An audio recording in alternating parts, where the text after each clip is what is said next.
And thank you for sticking with us tonight. We are joined by Michelle Allen from St. Joe's. Michelle, thank you for taking the time. Thanks for having me. How are you doing tonight? I'm doing well. Thanks. So you are a nurse over at St. Joe's. Tell me a little bit about your role. Sure. I'm part of the St. Joe's hospice team, so I work as a hospice nurse with a group of other professionals that work together to try to meet the needs and the goals of hospice patients and their families. And as I understand it, tomorrow is kind of the day to recognize not just the work you do, but the work your team does. Tell me a little bit about National Caregivers Day. So National Caregivers Day was created to really honor and appreciate caregivers and their contributions to the community. So a day for us to remember to make sure that they realize how appreciated they are in the work that they do. And you say those contributions to the community, a lot of the time caregivers can kind of go unnoticed.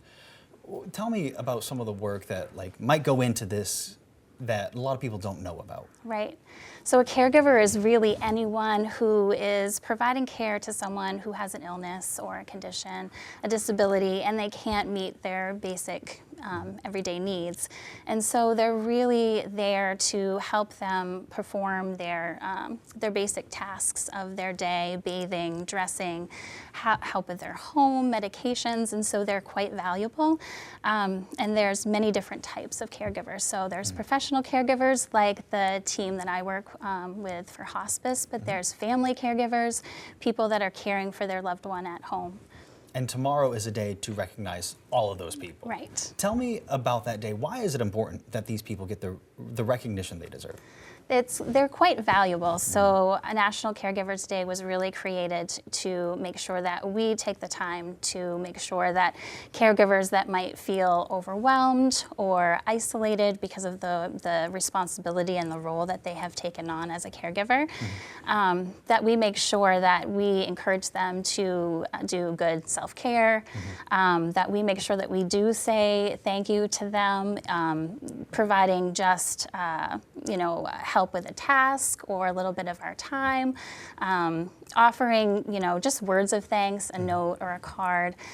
It's just so important because it means so much to them, but they have taken on just such a big responsibility. It can be quite rewarding to be a caregiver, but can be really one of the hardest jobs that anyone could ever do. It can be quite physically, a lot of physical work, emotional work, and be quite challenging and isolating for people. So we want to make sure that they're taking care of themselves so that they can continue to do the crucial work that they're doing for our community. Absolutely. I know you mentioned a couple ways people can, say thank you tomorrow, but for those who may not have a caregiver in their life or they don't know somebody in the field, what can they do?